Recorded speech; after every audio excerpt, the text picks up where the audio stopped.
Supongo que muchos autores, cuando les propusieran que su ciencia ficción es de hace 40 años, podrían ofenderse. Yo me siento muy halagado. Je pense qu'il y a beaucoup d'auteurs, quand on leur dit que leur science-fiction daterait de 30 ou 40 ans, ils pourraient se sentir très offensés. Moi, ça me réjouit plutôt. Basta con mirar mi aspecto y se darán cuenta que lo que se está usando en la actualidad no es un problema que me moleste mucho. Basta con ver mi aspecto, mi manera de vestir. Y es obvio que lo que se usa en la actualidad no es algo que me preocupe oui, mucho. quand on regarde déjà la façon dont on est habillé, et puis quand on voit ce qui se porte actuellement, on se dit que là, il y a déjà un décalage. Yo empecé a leer ciencia ficción en los años 70, en un momento en que en Cuba confluían, como ha dicho Stephanie, clásicos norteamericanos de los años 50, como Los Mercaderes del Espacio, como las novelas policíacas El Sol Desnudo de Isaac Asimov, y coincidían también los clásicos de la ciencia ficción socialista, sobre todo soviética, de los hermanos Strugatsky. Alors moi j'ai commencé à lire de la science-fiction dans les années 70 et à cette époque-là, ce qu'on trouvait à Cuba, c'était des romans de science-fiction, les classiques de la SF des années 50, Asimov, etc. Et en même temps, on trouvait également tous les grands auteurs de la science-fiction russe.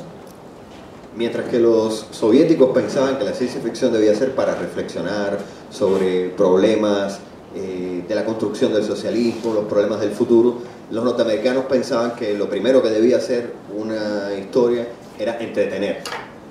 Et tandis que les écrivains russes pensaient, donc la science-fiction russe pensait que la science-fiction servait à réfléchir sur le futur, le socialisme, le peuple, eh bien les Américains, eux, pensaient que finalement la science-fiction, son rôle était de divertir.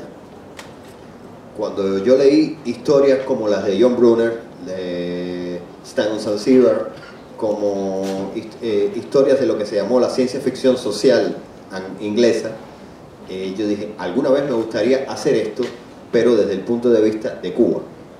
Et lorsque j'ai lu notamment un certain nombre de romans de science-fiction d'auteurs de la veine de la science-fiction sociale anglaise, moi ça m'a beaucoup intéressé. Je me suis dit que si j'écrivais, j'aimerais en fait faire ça, mais avec la vision de Cuba.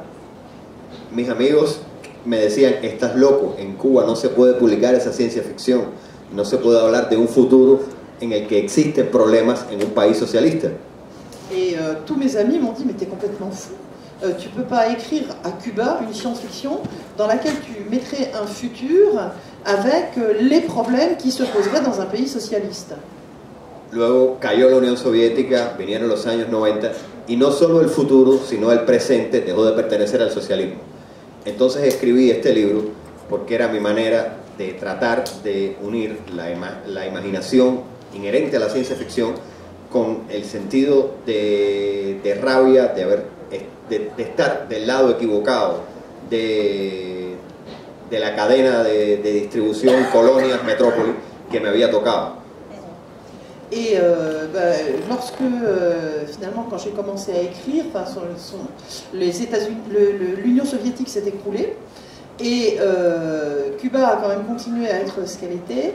Et finalement, c'était dans les années 90, et là d'un coup on se retrouvait plongé quelque part dans cette espèce de futur que j'avais envisagé, mais c'était notre présent. Et on se retrouvait quelque part enchaîné, et c'est ce qui m'a donné envie d'écrire ce livre, enfin ces livres, et notamment Planète Allouée, pour décrire un peu la situation qu'il y avait à cette époque-là et qui pouvait être assimilée à quelque chose de futuriste. Yo quería que los lectores cubanos reconocieran a su país a través del espejo deformante de la ciencia ficción, y me quedé muy sorprendido cuando Sylvie, que no vive en Cuba, que nunca ha estado en Cuba, me dijo que funcionaba también como una historia de ciencia ficción para los que no conocían un país del tercer mundo. Et donc moi je voulais écrire une histoire de SF dans laquelle les Cubains pourraient reconnaître leur pays, mais à travers le miroir déformant de la SF. Et j'ai été très surpris lorsque Sylvie a lu mes récits et m'a dit que ça pouvait également fonctionner dans un pays qui n'était pas Cuba, pour un lectorat non cubain, en tant qu'histoire de SF, pour un public qui ne vivait pas la situation de l'intérieur. Este año este libro será publicado en los Estados Unidos. A mí esto todavía me parece increíble, a pocos meses de que salga el libro. es como un boliviano que comienza a estudiar ninjitsu y un buen día lo invitan a Japón a hacer una demostración. Dans quelques temps, le livre va être publié aux États-Unis et moi, à quelques mois de la parution, ça me paraît toujours aussi incroyable.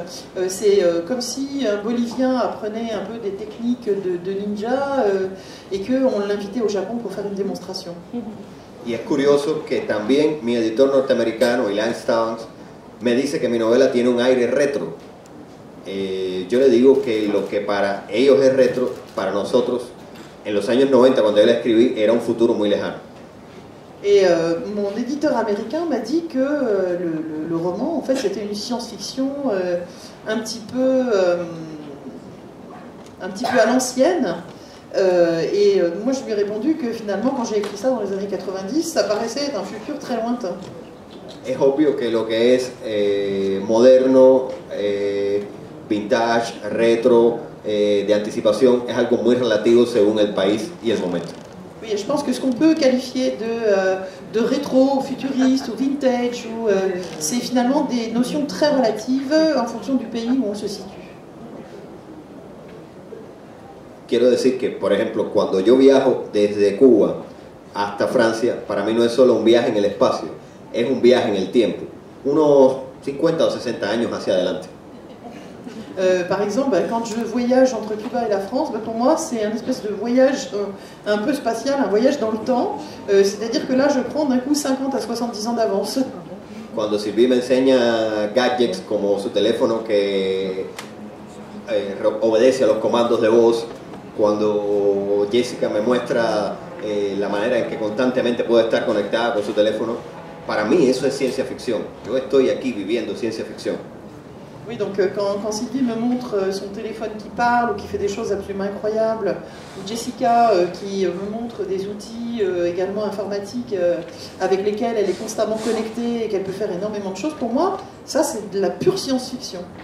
En cambio, pienso que si ustedes llegaran a Cuba y les dijeran que tenemos 8 horas de electricidad y después 8 horas sin, que no existe conexión Wi-Fi en ninguna parte del país, y que la máxima velocidad de internet donde no está prohibida son 40 kilobytes por segundo, ustedes les parecería no estar viviendo ciencia ficción, sino estar viviendo una historia de terror.